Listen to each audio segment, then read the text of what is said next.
Hello ka-nature! Welcome to my channel. For today's video, magsiset up tayo ng solar doon sa farm kasi walang kuryente doon.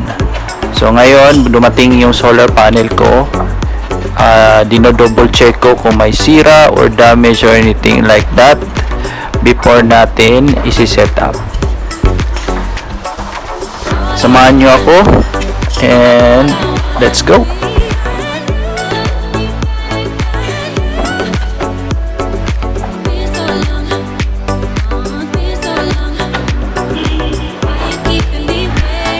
So ka-nature, ito po yung specifications ng solar panel natin. So ito po ay monocrystalline with 60 watts.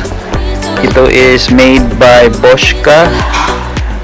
It has an open circuit of around 22. Max power niya is 18 and max power current is 3.3.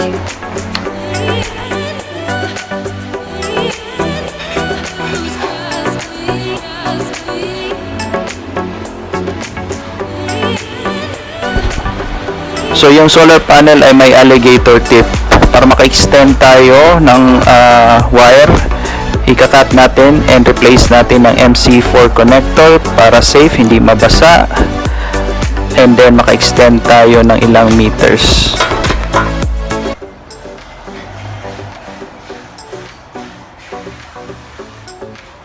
Hello ka-nature! So ngayon, papakita ko sa inyo, ito po yung solar panel na 60 watts.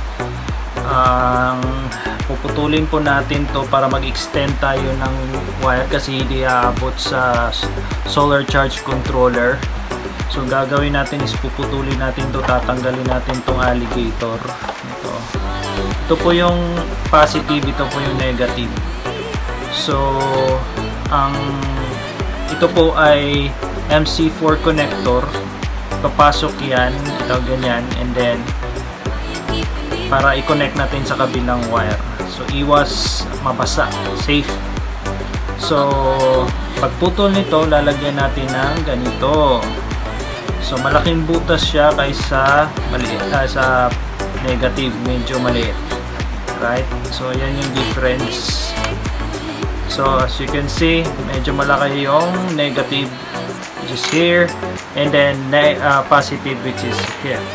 So, dyan natin i-connect yung wire, papasok natin dito. Alright. Para ma-extend natin doon patungo sa solar charge controller.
So dito ka nature, naglalagay tayo ng shrinking rubber tube doon sa cable natin or sa wire.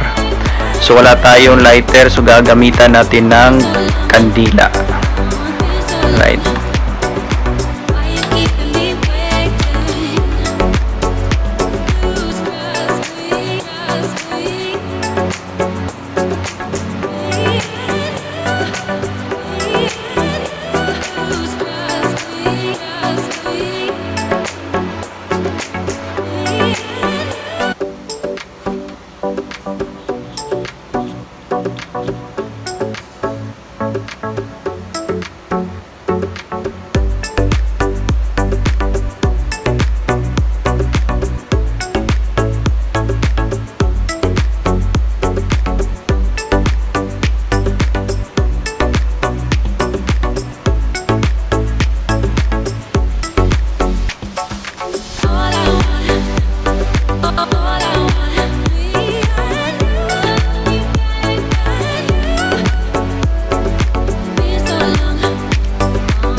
So, ka-nature, yan, na-set up na natin yung sa solar panel. Ngayon, set up natin yung MC4 connector para sa solar charge controller. So, kinonect ko muna to check if naglalak. Yan, nakikita nyo, okay na siya. So, ngayon, gagawa tayo same sa solar panel. And then, i-connect natin for testing after.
So ito dinala na namin sa farm.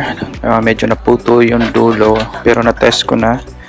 Nag-connect naman yung dalawang wire. Successful naman yung paglagay ko ng MC4 connector. So ngayon siniset up ko yung panel para ilalagay sa bubong. So yan yung mount. So nilagyan ko muna ng screw para diretso na.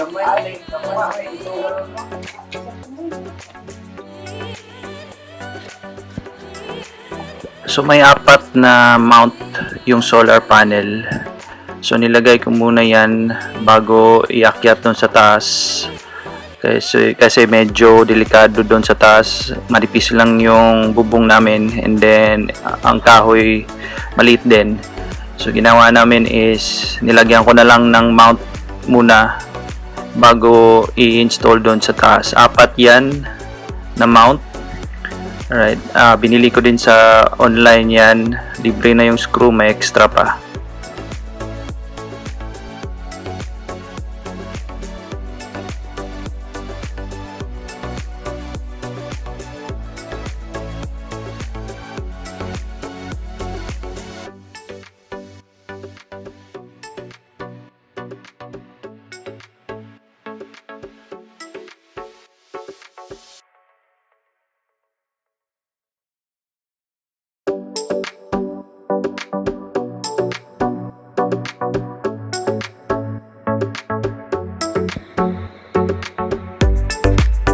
So si Arnel, manager namin sa FAR, nagputol na ng 2 kahoy. Lalagay natin to sa bubong, so kung saan natin ipapatong yung solar panel.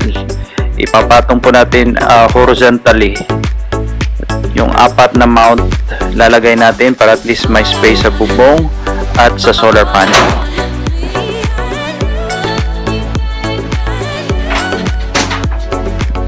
So dito ka nature, install na namin yung solar panel doon sa taas ng bubong. And then best practices lang, before kayo mag-install, check nyo kung saan yung sunrise and sunset para at least makukuha ng solar panel yung sunlight. Kasi hindi init ang kinukuha ng solar panel, kundi yung energy in the form of sunlight. Kino-convert ng light into electricity, which can be used to provide power for your appliances. So make sure hindi natatabunan ng shade, and then always clean your solar panel bago kayo mag-set up ng connection sa solar charge controller. So dito inayos na ni Arnel. Medyo pahirapan kasi matibay yung kahoy, and then yung wireless or cordless drill namin mahina. Ito yung cable, pinasok na lang namin doon sa butas. As much as possible, by the way, malapit lang yung solar panel to your solar charge controller para walang power loss. Right? And yan, always clean your solar panel again. As you can see sa video, nililisan ni Arnel yan para malakas mag-collect ng sunlight.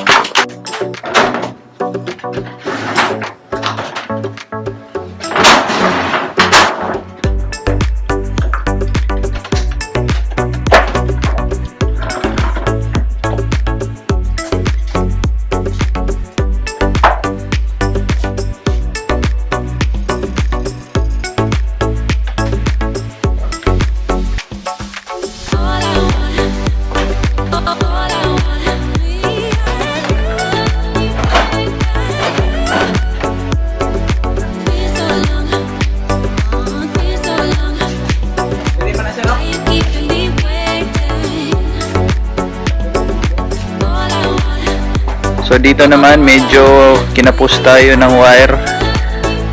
So ililipat lang natin yung solar charge controller.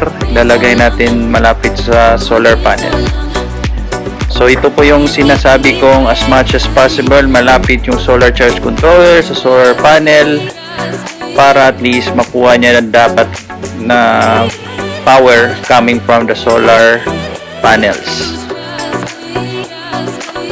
So pinaputol ko na naman si Arnel ng kahoy para lalagay natin dun sa kung saan natin ilalagay yung solar charge controller.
So ito mga ka-nature, ni-install na natin yung solar charge controller.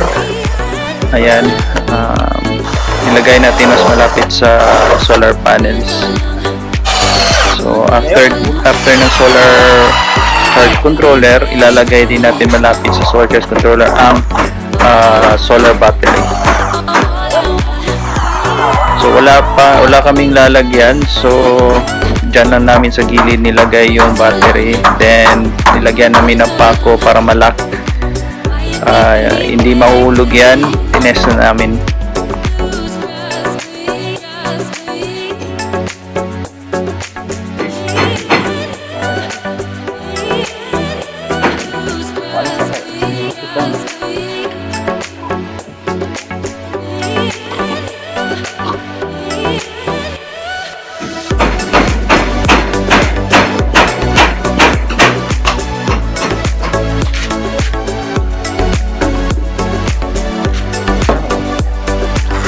And then, since wala kaming lalagyan ng battery para at least malapit sa solar charge controller, nilagay na lang namin ng dito.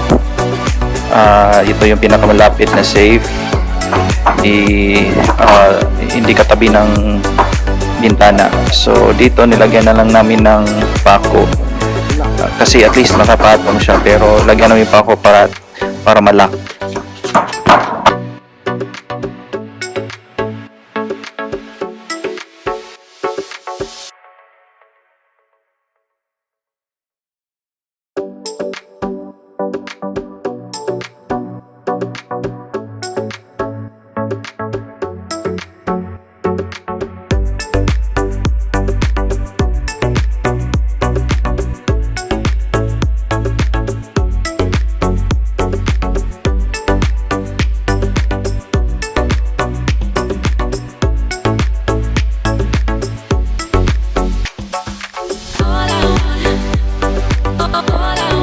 So, kukonect na namin yung wire.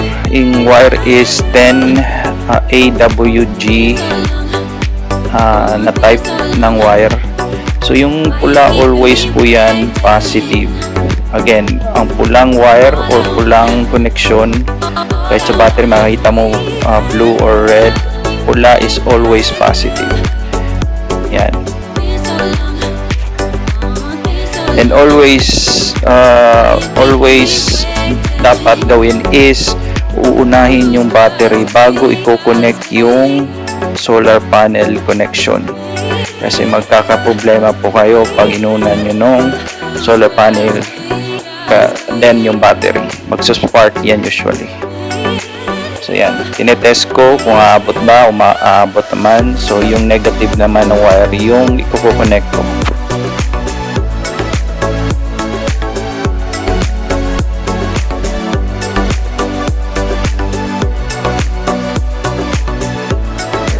So ayan ka-nature, nag-on na po yung solar charge controller. At ngayon, nagbibigay lang ako ng overview kay Arnel, yung manager namin sa farm. Basic information. Meron na din kasi siyang background sa solar.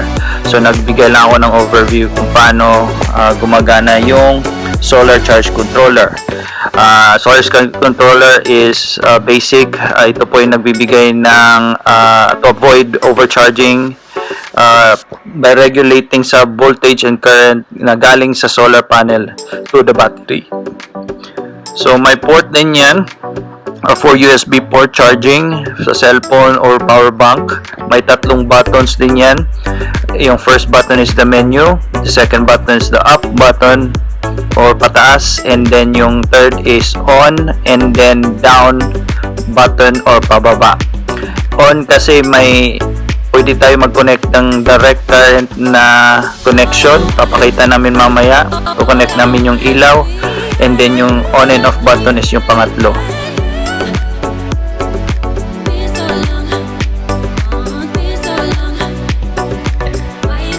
So ito, tinest na namin yung cable ng solar panel. Dapat 22. Kasi 22 yung nakalagay sa likod ng solar panel. So ngayon is 21.4, so hindi magkalayo, okay na yan. So So ngayon, i-connect na natin yung solar panel wire doon sa solar charge controller. So negative and then positive.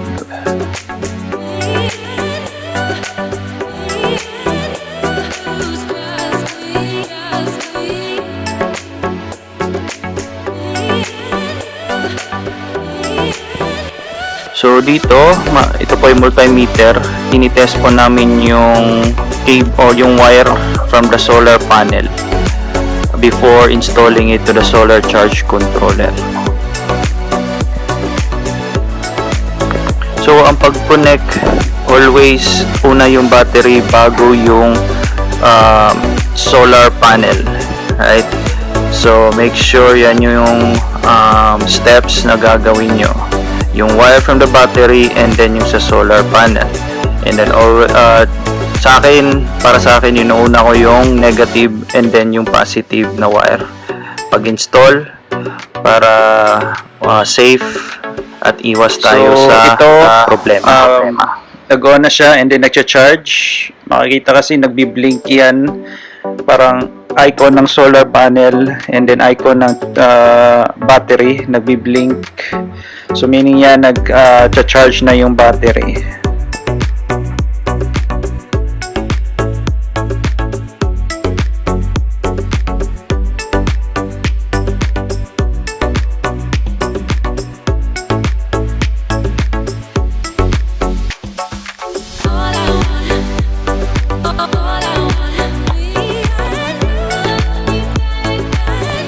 So ngayon, i-connect na natin yung wire para sa ilaw. Ito po yung sinabi ko kanina na direct connection. Bumili tayo ng bulb na 12 volts, 12 watts na DC.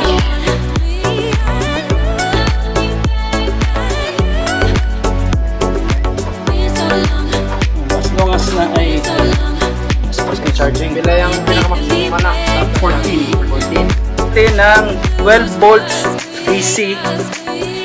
So ito na nabili ko, 12 volts, 12 watts. Tatry na natin. Sasabog ba?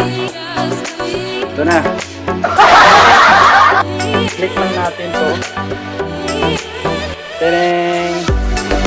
Okay siya. Nakuha na yung butahe. Nakuha na siya. Stop na.